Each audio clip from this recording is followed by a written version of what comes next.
Hindi lang ang mga Kristiyano ang nakakaramdam ngayon, mga sangkay, na tila baga mayroong magaganap na something supernatural sa ating mundo. Ang mga Kristiyano ay naniniwala na posibleng maganap ang rapture anumang oras at kunin ang lahat ng mga mananampalataya. Pero mga sangkay, itong mga Hudyo, itong mga Israelita, mayroon pong isiniwalat. Isang rabbi, mga sangkay, or isang Jewish teacher, scholar, o isang spiritual leader ang nagsalita tungkol sa sitwasyon ngayon sa ating mundo. Ang Mesaya daw po na kanilang hinihintay ay babalik na sa Israel ngayong taon.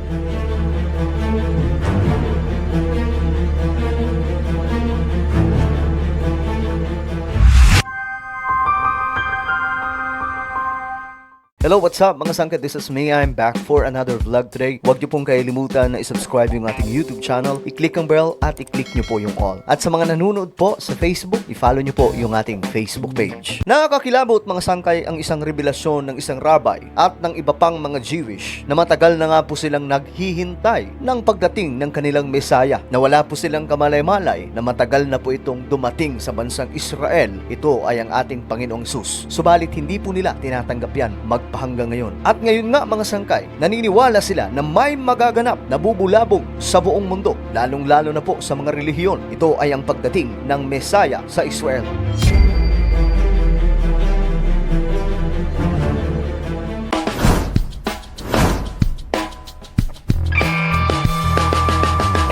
Ang kaganapan ngayon sa ating mundo, mga sangkay, ay patunay lamang na ang salita ng Diyos ay nagsasabi ng totoo. Ang mga digmaan, mga kalamidad, kaguluhan na hindi maawa sa ating planeta ay sabay-sabay na nagaganap. Kaya't marami ngayon ang nagdududa, mga sangkay, lalong-lalo na po sa mga Bible scholars. Malapit na po ang pagdating ng ating Panginoong Hesus. Malapit nang maganap ang pagdagit sa mga naglilingkod ng tapat sa ating Panginoon. Ang digmaan, mga sangkay, sa pagitan ng Iran, Israel, at Amerika ay hindi po nangyayari na tsamba lang o naganap dahil lamang sa hindi pagkakaunawaan. Ito po ay nangyayari, mga sangkay, sapagkat ito ay nakatakda ayon sa Biblia.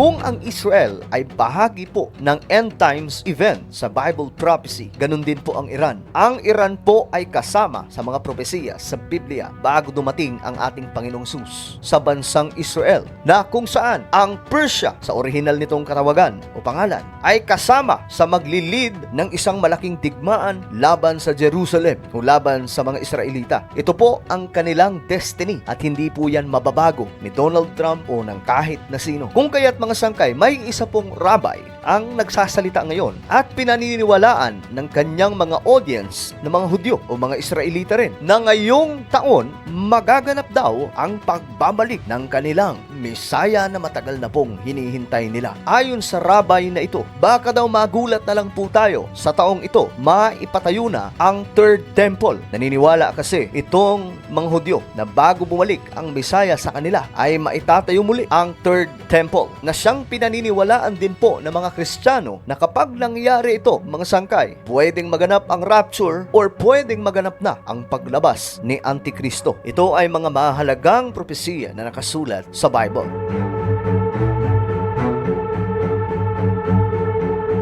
Ayon nga po sa rabbi na ito, sekretong tinatrabaho ngayon ng Israel ang pagpapatayo sa Third Temple. At baka magulat na lamang daw po tayo, mga sangkay, mayroon na pong Third Temple na na-build up sa Temple Mount. At kapag nangyari ito, mga sangkay, mababalita ito sa buong mundo. Malalaman ng lahat ng tao, lalong-lalo na po ng mga Kristiyano, na mayroon ng ikatlong templo sa bansang Israel na kinikilala ng lahat ng mga Kristiyano na naunang tinawag ng ating Panginoong Diyos, o matatawag sila bayan ng Diyos.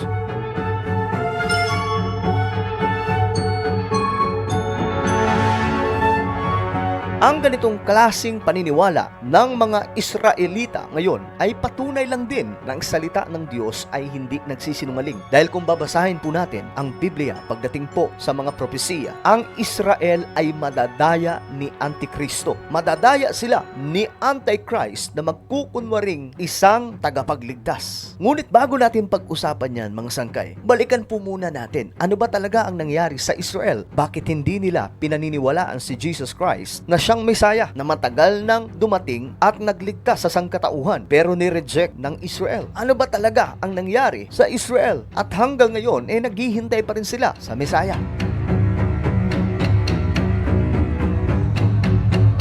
Mababasa po natin mga sangkay sa Book of Romans, chapter 11, ang buong kwento kung bakit ganyan ang mga Israelita sa panahon po natin ngayon. Ayon sa Romans chapter 11, verse 7 hanggang 10. Ano ngayon? Hindi nakamtan ng bansang Israel ang kanyang minimiti. Ang mga hinirang lamang ang nagkamit nito, ngunit matigas ang ulo ng iba. Tulad ng nasusulat, binigyan sila ng Diyos ng mapurol na diwa. Ang tinutukoy po dyan mga sangkay ay ang mga Israelita. Binigyan sila ng Diyos ng mapurol na diwa, mga matang hindi makakita at mga taingang hindi makarinig hanggang sa panahong ito. At sinabi rin ni David, maging bitag at patibong nawa ang kanilang pagpipista, isang katitisuran at parusa sa kanila. Lumabo nawa ang kanilang mata nang hindi sila makakita at sila'y makuba sa hirap habang buhay. Ito ang matinding propesiya na nakasulat sa Biblia na nagaganap ngayon sa Israel. Marami sa mga Israelita ngayon bulag sa katotohanan dahil sinabi po mismo sa Biblia na sila po ay binigyan ng Diyos ng mapurol na diwa, matang hindi makakita, taingang hindi makarinig, at hanggang sa panahong ito mga sangkay, hindi po nila malaman ang katotohanan na si Jesus Christ ay ang Mesaya na pinapako nila sa krus.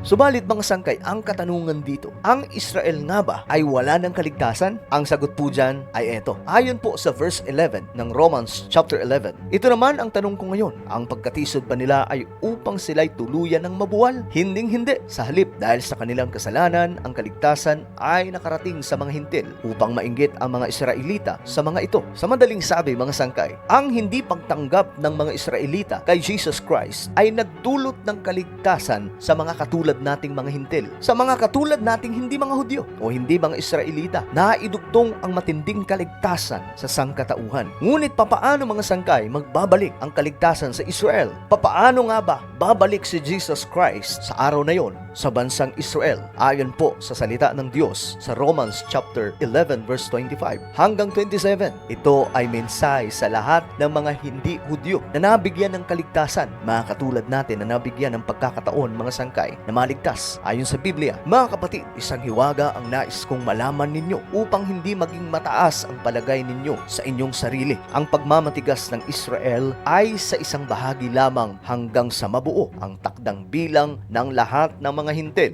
na lalapit sa Diyos. Sa paraang ito, maliligtas ang buong Israel. Tulad ng nasusulat, magmumula sa Zion ang tagapagligtas. Papawiin niya ang kasamaan sa lahi ni Jacob. At ito ang gagawin kong kasunduan namin kapag pinawi ko na ang kanilang kasalanan. Malinaw ang sinasabi sa Biblia na babalik nga ang ating Panginoong Diyos sa bansang Israel. Pansamantala, ang kaligtasan ay nakatutok sa mga taong sumusunod sa Diyos kahit na hindi mga Israelita.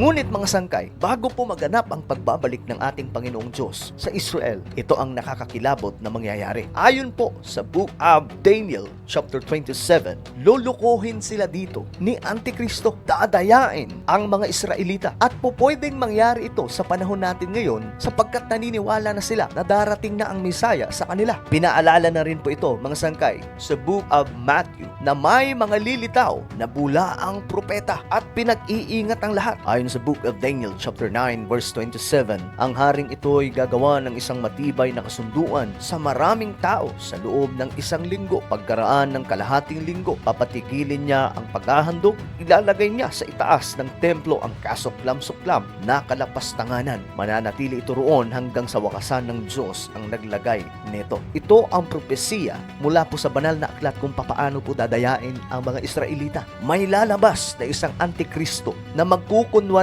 Mesaya at dito sila maloloko lahat dahil sa kanilang pagnanais na magkaroon na ng Mesaya. Mayroong dadating na isang peacemaker kuno, pero peke po yan. Yan po ay isang Antikristo. Makikipagkamay siya sa mga leader ng Israel. At ang mangyayari dito, magkakaroon ng peace treaty for 7 years na walang magiging digmaan, wala nang aapi, wala nang susugod sa Israel. Lahat ay magiging payapa. Subalit mga sangkay, sa araw na yon, pagkatapos ng 3.5 taon, babaliin ni Satanas Satanas ang kanilang usapan na kapayapaan sa Israel. At ang mangyayari, mga sangkay, gagawa siya ng kalapastanganan sa harap ng Diyos sa templo ng Israel na tinatawag na po itong Third Temple. At dito na, mga sangkay, mag-uumpisa ang paghihirap ng Israel. Grabing kapighatian na magaganap nila. Persecution. Papahirapan sila ni Antichrist. Makikipagdigma sa kanila ang maraming mga sundalo sa buong mundo. At tatawagin itong Gog and Magog battle. Papalibutan nila ang Israel. Mababasa po natin yan sa Book of Ezekiel chapter 38 hanggang 39. Wawasakin nila ang buong bansang Israel. Maghihinagpis ang Israel sa dami ng kanilang kalaban. Malamang magagamit na dito ang mga nuclear, mga malalakas na armas. At kahit gaano pa kagaling sa pakikipagdigma ang Israel, sa pagkakataong ito, matatalo sila. At dito nakakailanganin nila ang saklolo ng ating Panginoong Diyos. Tatawag sila sa tunay na Mesaya. At dito magaganap, mga sangkay, ang Battle of Armageddon, kung saan bababa ang ating Panginoong Diyos. Bababa si Jesus Christ kasama ang mga anghel at ang lahat ng mga na-rapture, lahat ng mga mananampalataya kasama ng ating Panginoong Hesus. Lilindol ang buong Israel. Lalamunin ng lupa ang mga sundalo. Magbubuga ng apoy ang ating Panginoong Hesus. Makikita ito ng mga Israelita at magugulat sila sa mangyayari. At dito na makikilala nila ang tunay na Mesaya. Walang iba kundi ang ating Panginoong Hesus na kanilang itinakwil ilang libong taon na ang nakakalipas.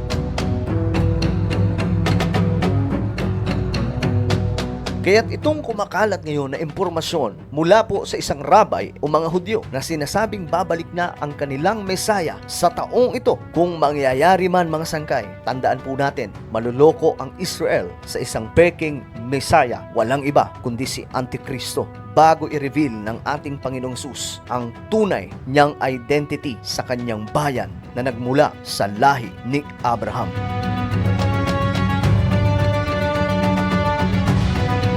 Ano po ang inyong opinion sa ating napag-usapan ngayon? Comment down below. Huwag niyo pong kalilimutan na i-subscribe yung ating YouTube channel.